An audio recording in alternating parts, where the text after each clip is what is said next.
Tết đến rồi, chào chúc ông bà. Tết đến rồi, con chúc ba mẹ. Tết đến rồi, em chúc anh chị.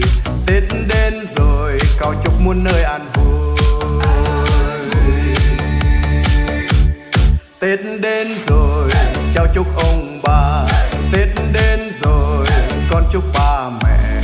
Tết đến rồi, em chúc anh chị.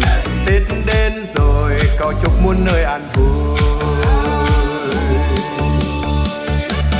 Nào ta cùng đi chơi hòa cùng với mọi người. Nào ta cùng rong chơi bay đi khắp muôn nơi.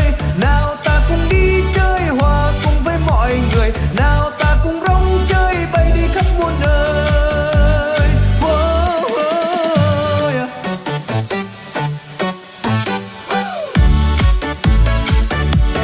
Hey, hey, hey, hey, hey, hey. Hey, let's go now. Tết đến rồi, chào chúc ông bà. Tết đến rồi, con chúc ba mẹ. Tết đến rồi, em chúc anh chị. Tết đến rồi, cầu chúc muôn nơi an vui. Tết đến rồi, chào chúc ông bà. Tết đến rồi, con chúc ba mẹ.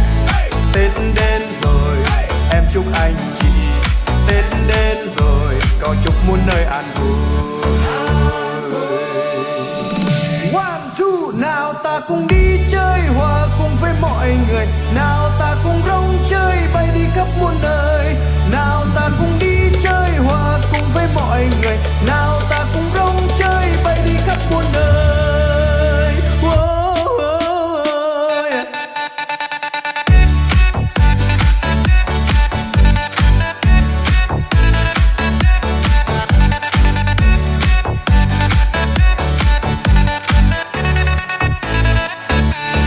Nào ta cùng đi chơi hòa cùng với mọi người. Nào